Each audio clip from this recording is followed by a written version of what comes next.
Hey guys, welcome back to another video on the Inside Spurs show. Happy Tuesday morning. There we go. My week's all over the place, evidently.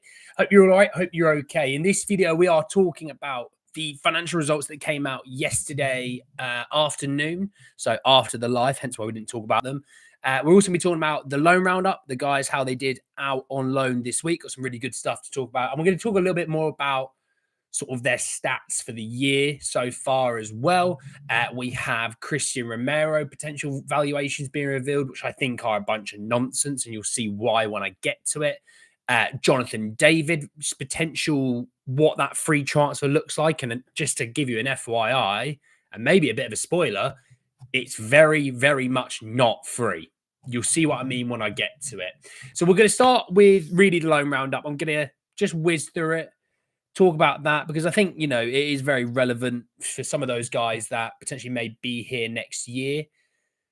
I think sometimes as Spurs fans, and I do get it, you know, it's, we want to sign players, we want to spend all this money, sign players. Sometimes you've got some talent indoors. So let's talk about it. Start with Leeds United, 2-2 draw at home to Swansea City. And Leeds United right now, currently, they're no longer top.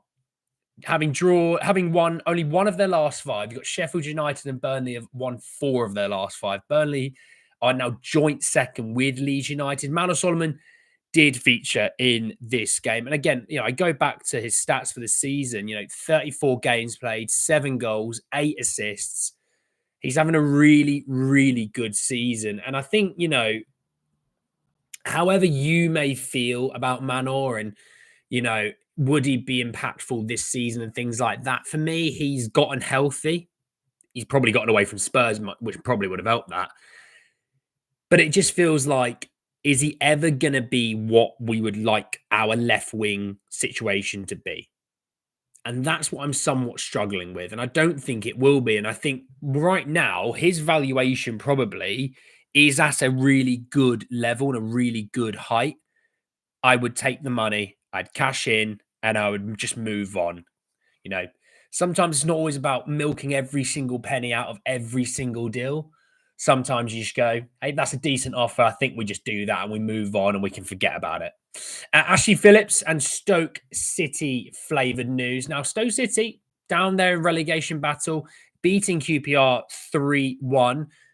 Heung-Min scored the goal for QPR, by the way, and it was a very lovely finish for Yang, which is great to see. All right. It is, you know, so many people think he's not ready for the first team or anything next season. How about you just wait until the end of the season, how he does in the Championship? That's always how I felt around a lot of these players. Just see what they've got until the end of the season. But Ashley Phillips played the full 90. They won 3-1. You know, right now, they climb with a massive win. You know, the 3 teams below them, right below them, all either lost or drew. So it just takes them that little bit further away from the relegation battle, which is massive because it's not been a great season for Stoke. But Ashley Phillips has played 32 times, just short of 2,800 minutes this season, which for a guy who's 19, he turns 20 at the end of the season. That's bonkers. That's bonkers. Quickly to say, West Brom losing 1-0 away to Norwich City. Will Lancashire only played a few minutes there. And it is a bit of a shame because I think Spurs really did think Lancashire was going to go in and get regular sort of 20, 30 minutes, the occasional start. And unfortunately, they didn't see the situation that West Brom were going to loan Adam Armstrong in as well, only a day or two later. And Adam Armstrong is probably one of the better strikers now in the Championship. It is a shame. I think he goes out on loan again next season. That's an early prediction for me. Leyton Orient winning 1-0 at home to Stevenage. Obviously, clean sheet again for Josh Keeley. Countless so far this season. He's scored, he's assisted, he kept clean sheets. Jamie Donnelly came on in the 70th minute for Dylan Makande, if you remember him. Right now, Leyton Orient sitting in 9th. They are 3 points behind the playoff spots. So still fighting for playoffs. And, you know, Bolton, the team above them, lost 3 in a row. Huddersfield have lost 2 of their last 3. You know, Leyton Orient winning 2 of their last 3 is massive. And they have sort of caught the gap up quite quickly, which is great for them. But again, I mean, when you look at the season so far for like Donnelly and and Keeley, it's been massive. I mean, the development those guys have both had this season, it's been incredible. I mean, Jamie Donnelly's played 41 times this season already. We're in April. He's got 6 goals, 6 assists, and 12 goal contributions from central midfield is a hell of a return. So, hey, I think he might get a chance in pre-season to show what he's got. But also, over the international break, Jamie Donnelly became a senior international for Northern Ireland, part of my heritage, Northern Ireland. So that's amazing to see as well. And he's more than deserved for old Jamie. Moving on to Belgium, Westerlo losing 1-0 away to Dender. I swear they play Dender like every single bloody week. It's ridiculous. Tough one, though, really, for Westerlo. Vuskovic playing, I think, 81 minutes. Divine coming on at halftime. They just can't seem to get a good run of form, Westerlo. They win a couple, they'll lose 2 or 3. They win another one, they lose 2. And it's just one step forward, another step back. And it is a shame. But, great season for both of them in theory. 1-1 draw for Espanyol at home to Atletico Madrid with Alejo Veliz playing, if I find it. When did he come on? Do you know what? I've lost it. I don't know when he came on.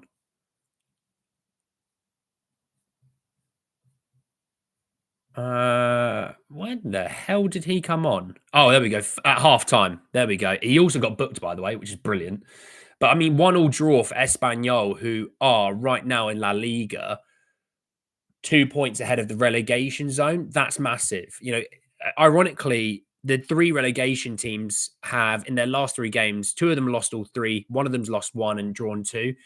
The irony is Espanyol have drawn 2 and lost 1. So they're actually climbing away ever so slowly from the relegation battle. But I think there is potential that Veliz is done with Spurs this summer and he will be moved on permanently. We'll see about that. Things can change in a very short space of time. Brian Hill didn't play for Girona, obviously, done for the season. They lost 4-1 away to Barcelona as well. And obviously, we talked about Betis yesterday and how Cardoso scored an absolute banger. So there we go. There is your loan roundup done. We did it pretty quickly. I think we got some really important stuff to talk about this summer. So yeah, we'll sort of see. Anyway, sorry. Yeah, morning, Sonia, Steve, Dragon, Spurs, Wet the Sacks, Jazz, Milton, Sean, Simo, Wizard. How are we all? Look, I'm really fascinated going forward. Obviously, there's no international breaks. I'm really fascinated with how these guys do now with a bit of a stretch of games. A lot of them are playing for really big things. Leighton Orient are playing for the playoffs, potential promotion into the championship. You're talking about Espanyol fighting off relegation, Stoke City fighting off relegation, Leeds fighting to win the championship. So there's a lot of those guys doing really well. I think Alfie Dorrington scored for Aberdeen as well. I forgot to mention. I didn't do my homework clearly well enough on him. But anyway, let's move on. Let's talk because we've got quotes from Daniel Levy. We've got figures to talk about of the financial results. We've got Romero talks. We've got, you name it. You name it, we've got it. All right. So look, really fascinating sort of 48 hours, I think, is the way I would sum this up. What we're going to do is we're going to start with a bit of the transfer news first and foremost. So on Alejo Veliz, there is talks that River Plate may explore a potential move for Veliz, but supposedly he wants to stay in Europe. We'll sort of see about that. There was another one on Romero. Yeah, here it is. Supposedly, Simeone has contacted Romero and presented the project to him.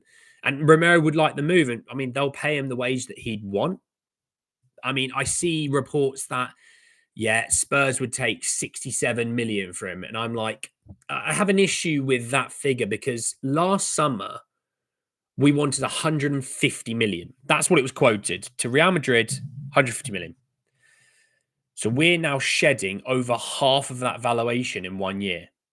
That's nonsense. That is whatever you think of Romero, if you think he's the best defender in the world, the worst defender in the world, no one loses a value of 60% in a year unless they are utter crap.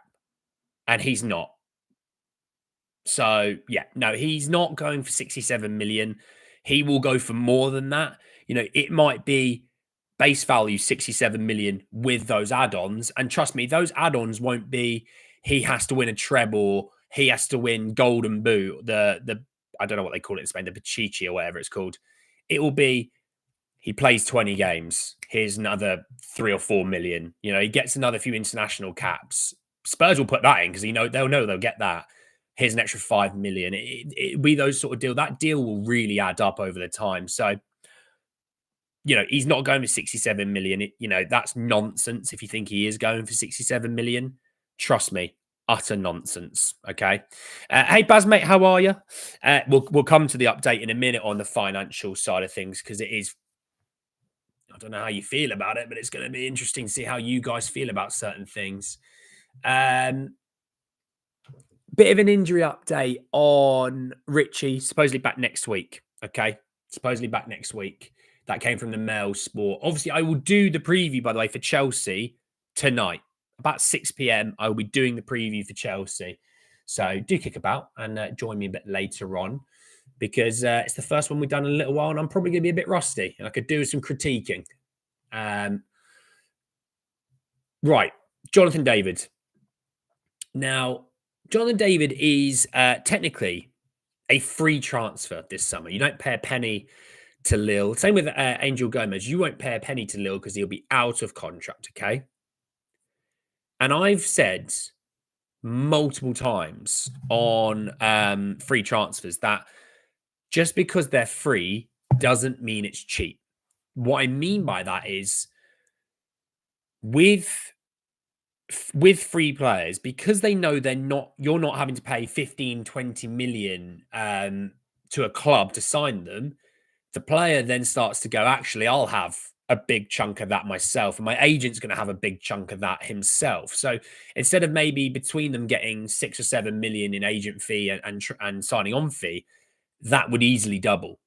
It's no longer, I'm going to get, say, 3.5 million signing on fee. Now I'm going to get 7 million.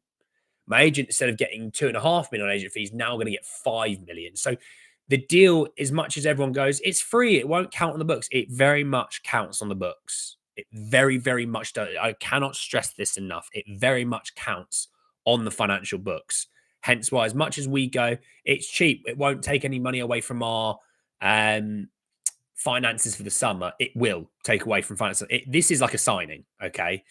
Have I already talked about the finance? No, I haven't. No, I haven't talked about the finances yet. We're coming to it shortly. So supposedly, Jonathan David's demands are around about 34 million euros. The amount is explained by a 15 million euro signing bonus, 10 million euros in agent commission. So there you go. That's 25 million for this deal already. So, we talked about, you could probably get him for about 25 million. He knows that. He and his agent knows that. And that's why they are cashing their hell in this summer. Someone will pay something of that ilk and they will cash in. And he also wants a 9 million euro salary per year. Just think about that for a second. In 1 year of having Jonathan David, he wants 34 million euros to be given to him and his team. 34 million euros. He's a free transfer. So can you see why Trent wants to run down his contract? Can you see why Mbappe wants to run down his contract? Can you see why Eric Dyer wanted to run down his contract? Because if you've got that financial freedom in the transfer market when it comes to your next move, you can demand crazy money because you say, well, look, you're going to save 20 million on a transfer fee. Just give me the 20 million and I'll come along. It really is how football is going nowadays. I think a lot of the players, and you see it a lot in like the NBA, players have tried to take away the power from owners. Players get scolded for moving clubs. They are, Romero's been scolded. He potentially wants Real Madrid. He's getting scolded because he wants to leave to go to Real Madrid. I don't blame him.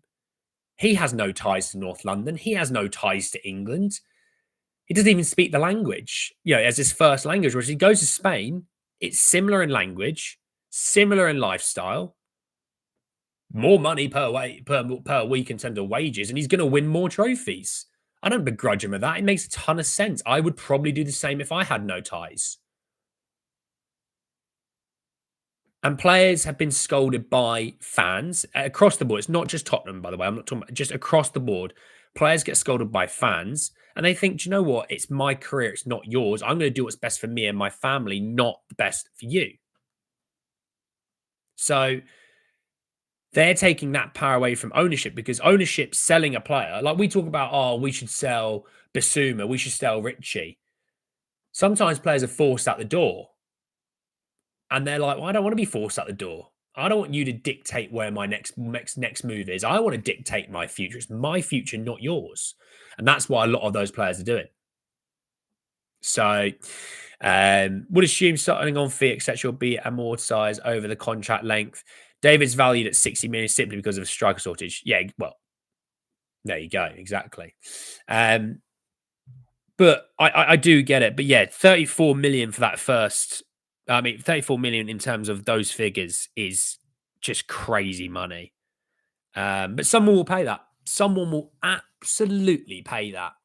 You know, for example, if Newcastle sold Isaac for whatever reason, oh, they'd be all over that. West Ham, you could see being all over this deal. They have no issues really trying to go for it at times, I think. I don't think any other like top 6 club would. I don't think Villa would.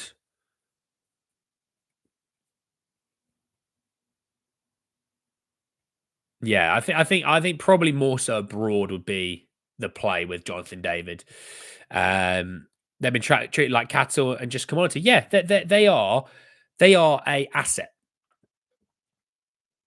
They are an asset, and for ownership, the reason why, for example, if you think about who's a good example, like Regulon and Brian Hills and things like that, there's probably been times where we maybe have been offered a pretty naff deal. I mean, look, there's talks that we got offered 16 million from Flamengo for Richarlison. Spurs went, well, we signed with 50 with bonuses up to 60. We need to recoup what's left on his contract. And Flamengo are going, well, we don't want to do that. And Spurs going, well, we're not going to sell him then. It doesn't matter that Richarlison is going to play less than 10 games over 6 months from January transfer window onwards. I mean, he got injured in January anyway, so it might not even be 10 games. It might even be like 5 or 6. Spurs won't do it because he's an asset and it goes against the books. Whereas other big clubs have kind of gone, look, we're going to take losses on certain players that just don't sort of fit what we're doing right now. Arsenal did it with Sanchez. Well, Sanchez was an interesting one, but they did it with Ozil and Aubameyang, and I think they probably did it with Lacazette. You know, Man United have had to do it with Sanchez, and they're doing it a bit with Sancho, probably doing it with Rashford as well. So teams are trying to do it. Teams are trying to be better at it. I mean, Chelsea are trying to get out of Sancho's deal. They don't even own the player. They're trying to get out of it. So it's trying to be smarter in the transfer market. So it comes really nicely. It comes really nicely to talking about figures. And look, I'm not going to sit here and pretend that I am a analytical transfer market business expert enthusiast or anything like that. I'm not. I'm Andy. All right. I lift weights. I'm a bit bigger than your average human being. I like a pint of Guinness a little bit too much, probably. And if I grow a beard out, it's a little bit ginger. I'm just Andy. All right. I'm just Andy. All right. Hence why I got rid of the beard. All right. I had to shave.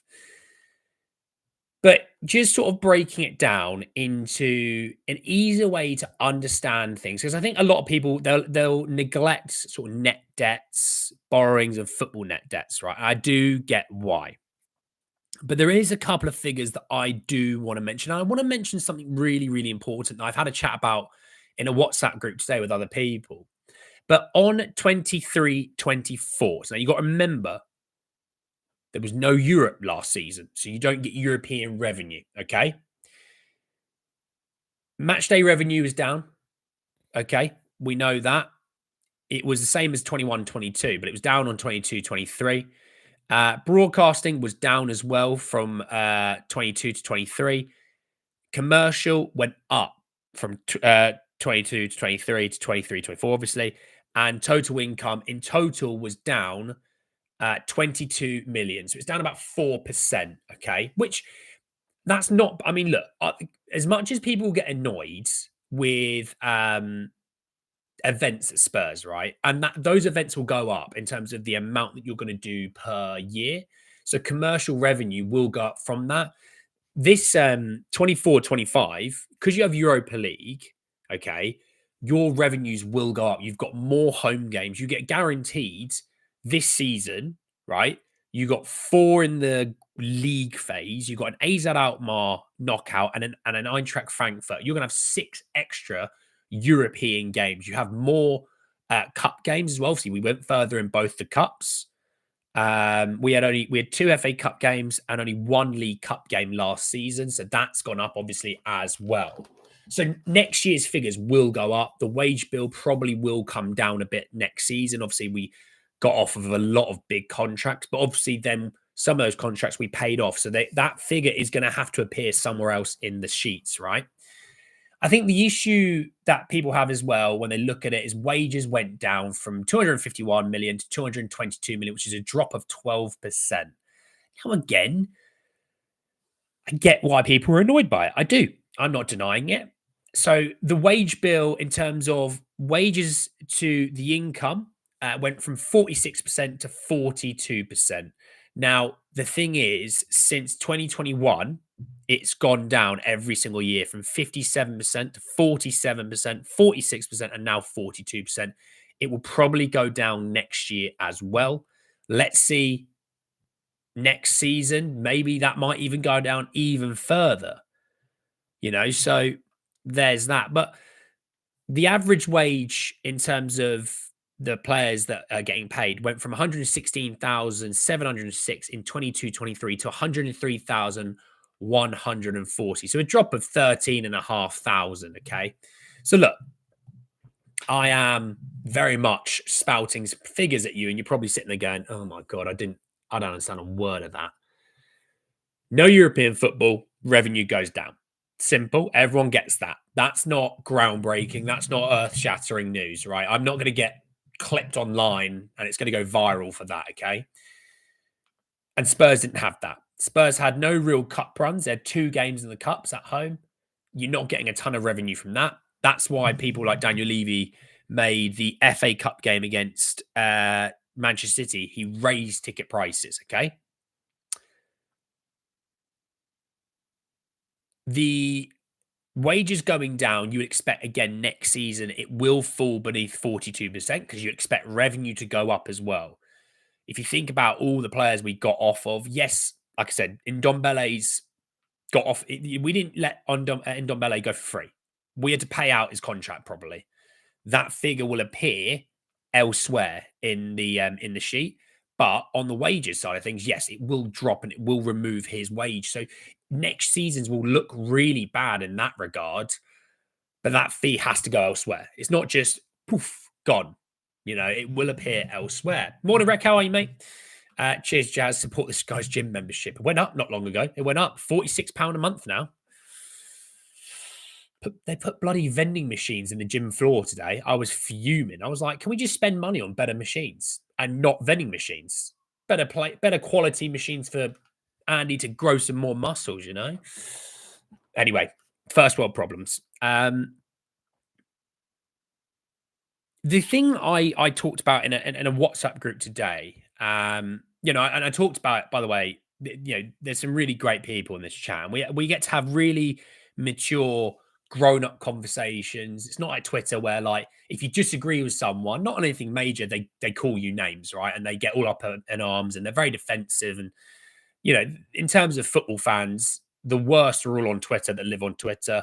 If you go down the pub, if you have a conversation out on the street or in the park when you're walking your dog, you get genuine conversation and you can laugh about each other's teams and crack a couple of jokes without anyone being offended. On Twitter, it's obviously everyone gets offended. And I was talking about it. I said the issue that Spurs fans find is we went from White Hart Lane, where we were fighting for trophies, we were fighting for Premier League titles, Champions League. We were doing very well in the Champions League and things like that. Okay, and there was times where we didn't spend money under Poch.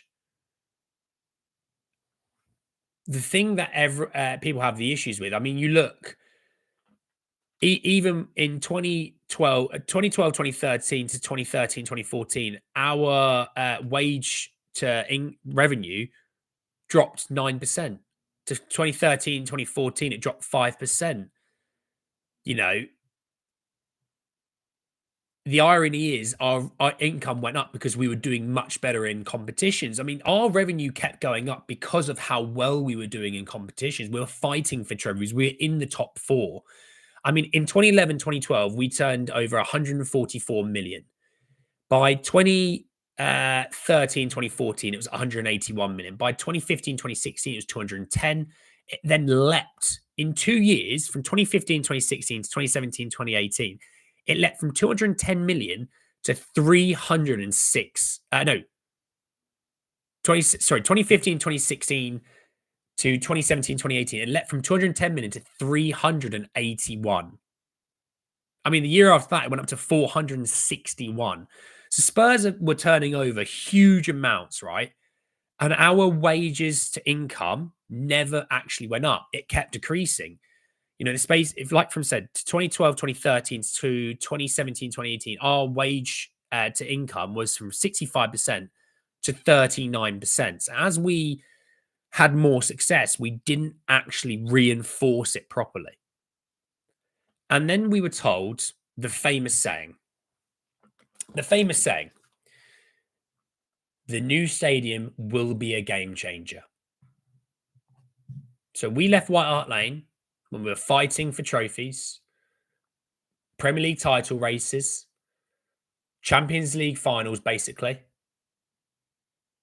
You know, we left that era. I know Champions League final was a bit different. Obviously, it was within the new stadium, but we started obviously that stadium. We were at Wembley at the time for a bit of that.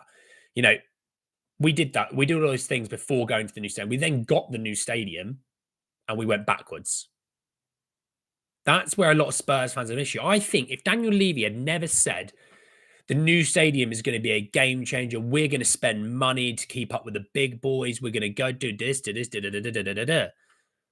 I think Spurs fans would have been like, hey, we've got top four, you know, unfortunate in those trophies. You know, I think people would have looked at Conte's season, for example, when he finished fourth.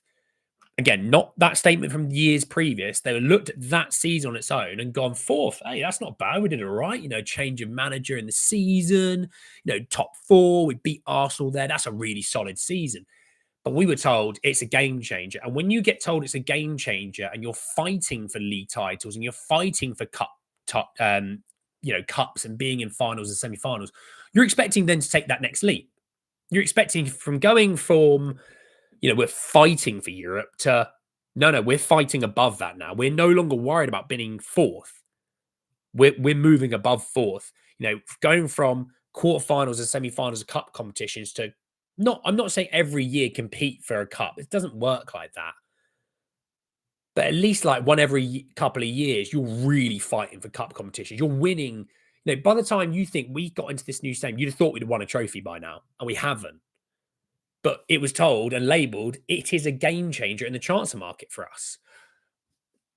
I, for one, love the fact that we put on commercial events because it should give you more money to spend on the club, right? We should all want more events. The issue that we find is they sometimes prioritize those events a little bit too much. When you listen to statements, you listen to them talk about it, they talk about the stadium as a multifunctional stadium and they list off boxing events, concerts, blah, blah, blah, blah, blah. And at the bottom of the list, football stadium. No, the football stadium, number one, the reason you have that stadium is because it's a football stadium. So that goes top of the list. You know, that's the issue that Spurs fans are finding. And that's what I want to try and put over is, had we not been told that statement, we probably wouldn't expect so much. That's where the breakdown is. I'm going to come to his statement that he only talks like once a year, and then what it is around finances. And some people have had an issue with what he said. I'm going to read it with you. I've decided not to read it. Okay. I'm going to read it with you and I'm going to form my opinion on the spot with you. So you get a real authentic sort of interpretation of what he's saying. Because I've seen some people go, oh, he's taking a dig at the fans. Oh, he's done this, he's done that. But I'll read it with you in just a second. But like I said, we go from a position where we're already in the top four. We have Champions League quite regularly. At worst, we have the Europa League. You know, we're in FA Cup semi-finals. We're in League Cup semi-finals. Hell, we're in, in the Champions League. We were quite frequently going to quarterfinals. This stadium is a game changer. Okay, great. We understand as human beings, you're not going to be doing everything crazy every single year. It's not like you go, right, well, this is where we're at most years. And then if we've got this thing, we're going to be here every single year. Not every team is. Man City have won one Champions League. Look how much money they've spent. Man United can't get into the top four. Look at the money spent. So I get that. But the counterbalance to that is, hey, Man United, right, struggling. Won the FA Cup last season. Man City, they won a treble that season. People use Chelsea as an example, and I think that's an unfair one. Roman wiped the debt from the club. They had no debt. They were squeaky clean. That's why they were able to spend 1.2, 1.3 billion. It's not exactly why they could, but there was a lot more wiggle room for them to work in. Man United have debt. Spurs have debt. It's not as easy at times. But here's a great comparison. Atletico Madrid, their record signing was made last summer. Their stadium was built similar time to us. They have less revenue, and yet they can do more. And that's where another issue is. Aston Villa, I think Spurs right now currently are 7th on wages. 7th. So anyone thinking we should be top 4 regularly, fighting for trophies regularly, I've got a newsflash. You pay for what you get. I don't go to the supermarket and go, well, I bought beef mince and I bought pasta. I expect now from that to make a roast dinner. You'd go, well, that's not possible. You go, well, I expect that. So you see what I mean? If you pay for 7th, you should expect 7th. And we haven't got 7th this year, and that's not good enough. But that's irony. That's the irony to it. Aston Villa turn over way less on revenue than us, right? Way less. And trust me, this season, they're fighting for top 4, right? They're still in the Champions League. They're still in the FA Cup. And they're going for it. We're bringing in Marcus Rashford. He's on crazy way. You're bringing in Marcus Asensio. We sold Duran. Totally get that. But they are spending a lot of money still. But they're also smarter in the transfer market by, hey, we're going to sell. We got a decent offer for a good player of ours. We're going to sell him. We're going to sell him. We, on the other hand, go, give him a new contract. Give him a new contract. It means we don't have to buy anyone if we give him a new contract. And that's why I say about Bentancur and Basuma. They're getting towards the end of their 20s. Cash in. Bring in someone a little bit younger. Have them around. Never mind Villa. How about Forest? Well, Forest has spent a lot of money. But again, they turn over less than us. And they push the FFP boundary because they want to win. They want to have to. I don't exactly, is it Marrakis? I think that's what his name is, the Forest owner. He wants to be a part of the Big Six. And to be a part of the Big Six, you got to spend money and you got to have some success. Quote me in the last 15 years. How many trophies have Spurs won? How many trophies have Newcastle won? Well, Newcastle spent a lot of money, Andy. Spurs are a part of the Big Six. Going however many years now it is, 17 years without a trophy is purely unacceptable. It is purely unacceptable. It's criminal that we didn't win anything up with, the team that Poch had. It's absolutely criminal we didn't win anything, and it's all of those things. Kevin, West Ham, great shout. West Ham have won a European trophy. And it was the Conference League. Okay, we didn't make it through the group stages in the Conference League. Or do we just forget about that? So I've always said the correlation between winning things and not winning things and winning things regularly is wages.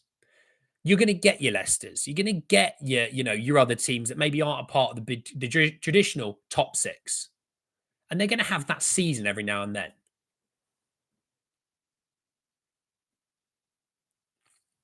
And that's what you get. But I mean, the fact we're seventh, we're part of the big six, and we're seventh on wages. That makes no sense. That just on alone, forget everything else I've said. That just makes zero sense. So there you go. Let's read Daniel Levy's comment together because I think this is going to be fascinating. I want to know what you guys think. I want to look again. I don't want anyone to jump the gun on it. I'm going to read it, see what you think, and we'll go from there. I'm not going to read it all because I was bored reading the start of it because it was just numbers. I'm going to read the last paragraph because I think probably this is where he talks about the fans. He said, I often read calls for us to spend more, given that we are ranked as the 9th richest club in the world. However, a closer examination of today's financial figures reveals that such spending must be sustainable in the long term within our operating revenues. Our capacity to generate recurring revenues determines our spending power. We cannot spend what we do not have, and we will not compromise the financial stability of the club. Now, on face value, Daniel, I really appreciate that. Let's not spend what we don't have. I love that, Daniel. Every Spurs fan will agree with you. Don't spend what we don't have. We don't want to get into financial troubles. We don't want to get punished by financial fair play. But we're not even in the ballpark of where financial fair play is for us. We can't see the line. We're so far away, the other way from it. Whereas Forest are here. They're right there. That's how close they are. So my big issue, right? My big issue with it is we have to spend within our reasons, right? I actually saw it earlier. I want to bring this up.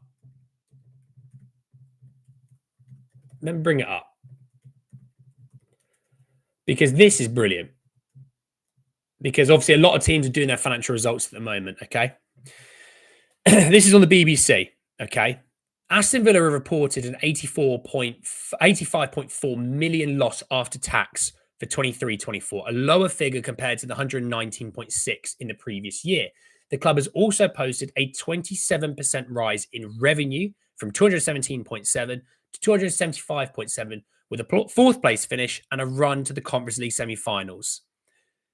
If Aston Villa finish fourth this season, the Champions League, let's say they go out this round in the Champions League to PSG.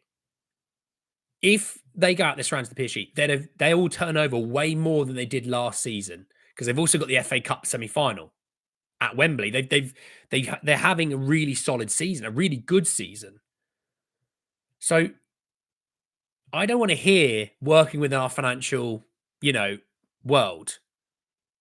That's what I don't want to hear. I'm having an issue now because I'm looking at a club who, in theory, revenue-wise, turn over half of what Spurs turn over, basically, last season. They turned over 275, what was it exactly? 275, and Spurs turned over 528. But Spurs have got the depth for the stadium, got commercial events. That's gone up. We aren't pushing the boat out. We aren't. Could we do more? Yes, we could do more. I think Daniel Levy, I would love for him to run, like Jim from Oso Spurs said in a WhatsApp chat, I'd love for him to run my pension. I would love for him to run my pension. He'd be amazing. He'd make me so much money. But it's a football club.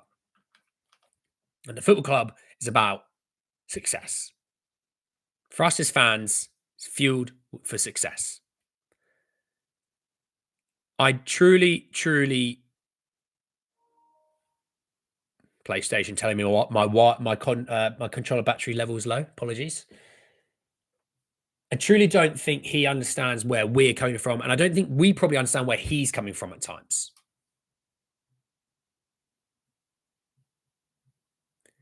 So, is there more that we can do? Yes, I think so. I do. Do I think some people have overestimated what we could do? Yeah, of course. I mean, look, don't get me wrong. We could spend up a few hundred million in the transfer market, and it wouldn't touch our financial fair play. We know that. Financial experts have said that. But I also don't think you could. I think some fans expect us. Oh, look, we've got this new stadium. Look, we turn over 500 million. We should be able to spend 500 million. I think that's where some fans. The line is here. They're here, right? And Daniel Levy's somewhere down here. That's where I think some fans are issuing. And like I said, the statement of the new stadium's a game changer is a bit of an issue, because I don't think it's truly turned out to be the game changer that I think he thought. I think he's probably overestimated the new stadium and it being a game changer. And I don't think it's landed the way he hoped it would. So, look, I'm not going to spend too much longer on this because I think it's somewhat boring for some people. I think, there are some fans that only care about Spurs signing a player. They don't even care about Spurs selling players. It's all about Spurs buying players. Okay. That's why in the summer, my views are all like sky high because we're signing players. But I think there's a real correlation to Daniel saying we have to spend within our means. I think, look, we all agree we should spend within our means. We should be smarter. But I think Daniel was banking on the idea of, look at Spurs' financial fair play situation. We're now going to pick out the clubs whose financial fair play situation is not good, and we will take from those clubs. We're going to take the Richarlisons. We're going to take, Morgan Gibbs-White at the time. This is before the season. There was talk about, Forest having some financial fair play issues. Villa financial fair play before the start of the season probably weren't great. That's why they sold Douglas Luiz and things like that. But we didn't take advantage of those teams because those teams are savvy up here, like Daniel's savvy in his own business world. They're savvy enough to find ways to get around it.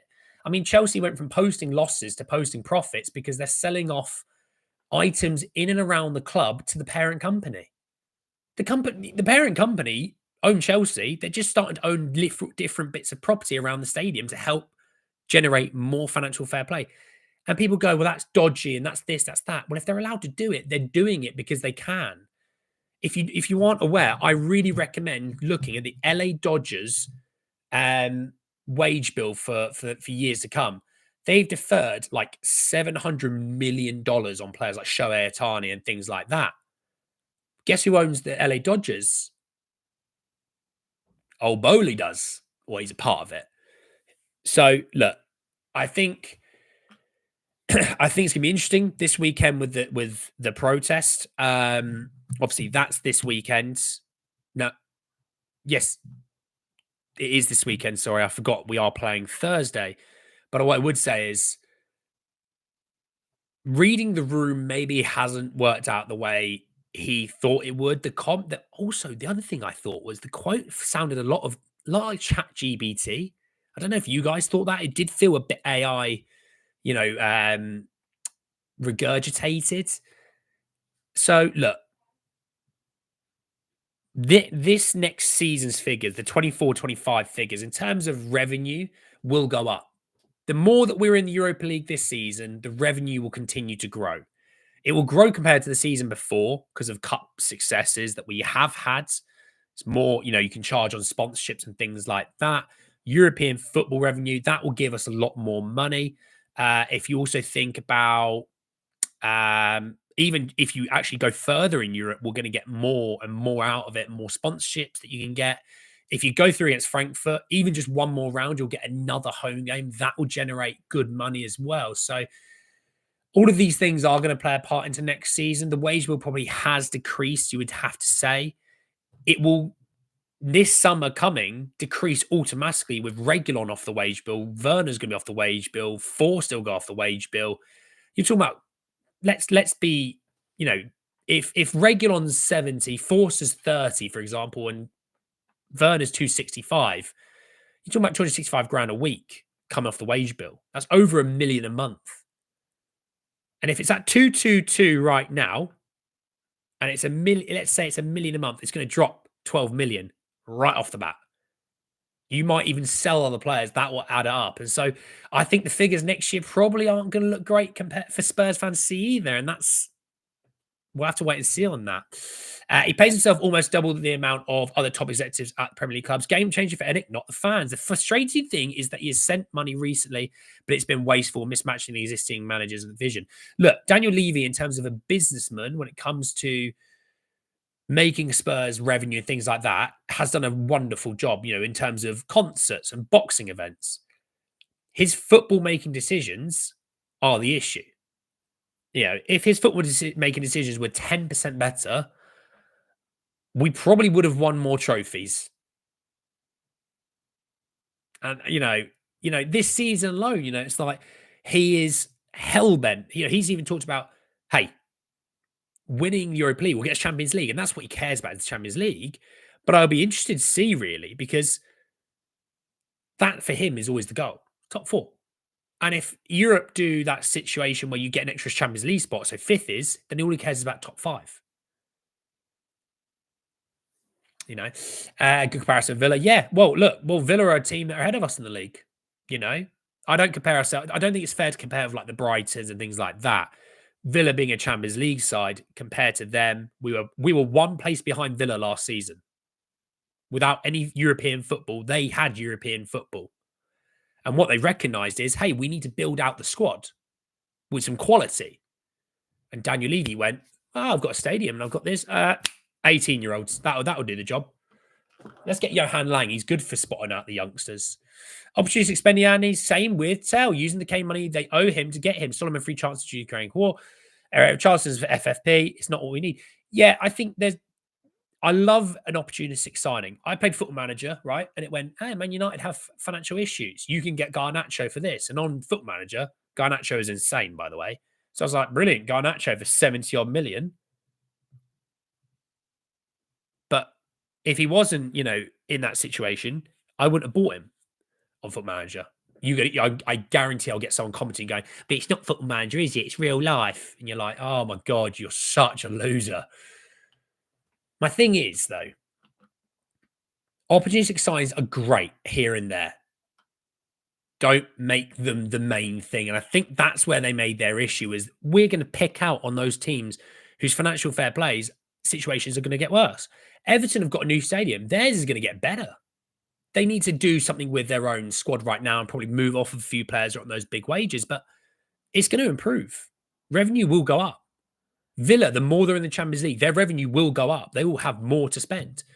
If you think about Chelsea's revenue this season in 24-25 will go up. If they get into a better European competition, they will then turn over even more. And Spurs will get left behind, and you'll start to see chopping away. Let's get rid of some more rubbish to make the books look better. We've been wanting investment for years, and it's not come. So you see there's another issue there. I think Ange's saying the supposed better managers won't come if Levy isn't going to spend. A better and ready-made players won't come either. Those players want wages. We won't do that. Rugby and NFL too. The NFL is a big one. I think we make is it 10 million a year on the NFL? We've got a partnership with them as well. Yeah. It's the stadium. I mean, you got the go-kart underneath. Yeah, we joke about that, but that's a money revenue turnover, probably. I don't know the figures on it, but you'd expect so. He pays himself almost double to other CEOs because of the outside business ideals, like hotels, concerts, investing in the local. I don't think any of the others are doing that. Yeah, but to be turning over way more than every other CEO, at the end of the day, your football club is the reason you have all these things. I'll repeat that. Your football club is the reason you have all these things. If the football club isn't doing very well, you shouldn't be taking as much money. If he took that money, but we were like, hey, we're winning trophies, we're top 4 at least every season, I think people wouldn't care. We're having success. Because we haven't had success in 2 decades, basically. That's where people were like, well, why? Exactly, mate. It's not just the 1 or 2. Opportunity side is pretty much their transfer strategy. I mean, opportunistic, Archie Gray. We didn't. So apparently the rumours were we wanted Archie Gray this coming summer from Leeds United. He was going to stay another season at Leeds and come this summer. Brentford then agreed the deal and they started doing the medical, and Spurs had to move for him because they didn't want to lose out on him. Opportunistic. And also, by the way, Leeds, financial fair play. They targeted Leeds for financial fair play. And Joe Rodon had to go in that deal to them as well. So they use a lot of those things to benefit them. I'm Ange, keeping a manager for Project is the go. If Ange continues improving the youngsters, Levy make a boatload when it sells them. Teams around Spurs have grown and now moved above Spurs just with better structure. Look at Bournemouth. It's just opened a new training ground. It looks fabulous, that training ground, by the way. Now, let's be real. If we are fifth right now, unfortunately, we are. No one would really be caring about this announcement, but that's like everything in negative with Spurs only comes out when we do poor. Well, also it's like it's the week of a protest. It's a hell of it has to come out. It's financial results. They all come out for April, so it was going to regardless. I was going to mention Archie Rodon side of it too, yeah. And then they probably said, "Hey, you've got Solomon. Do you fancy him on loan?" They said, "Yeah." But the football club, to Levy, is just a brand. The corporation is primary. And I will finish off with this last point. And I said this in the WhatsApp group that I was talking about earlier. Daniel Levy wants to be Man United without the debt. He's got a fabulous stadium. He's got the fabulous training grounds. He can turn over hundreds of millions of pounds. I mean, Man United turn over way more than we do still. But they've got crippling interest on their debts. He wants that situation where it's the revenue without the wage bill and the debts. That's what he wants. That's why we are always linked to English international players because they all have huge brands. See yesterday, Jack Grealish, Marcus Rashford. We've been linked with Jadon Sancho. We're linked with England international players because they have huge brands and you can make money off of those brands. That's the only reason why we're linked with some players. So there you go. Thanks very much for joining me this morning, by the way. I really do appreciate a bit more of an actual grown-up chat with you guys. You know, there's no doom and gloom. It's, hey, let's talk about the deals. Let's talk about the situation going on at the club. You know, hey, let's talk about the boys out on loan. Hey, some pretty damn good ones. You know, Cardoso is technically not a loan signing, but we always incorporate him. You know, hey, it's good to see Yang get a score on the score sheet. Hey, you know, it's all those things that I love talking about. It's not always about Spurs signing players. I get a bit bored of that at times. I want to talk about some of the cool stuff that's happening right now. And the loan guys, I love doing the loan round. Loan roundup is my favorite video of the week, by the way. I love the loan roundup. I know it maybe doesn't seem like I do. I love it. You know, so look, we talked about Romero, we talked about Jonathan David, we talked about the loan roundup, we talked about the financial results. We will be back later, 6 p.m. We will be talking about Chelsea away. I hope to see you all then. Enjoy the rest of your days, everyone, and I'll speak to you all soon. Take care. Peace.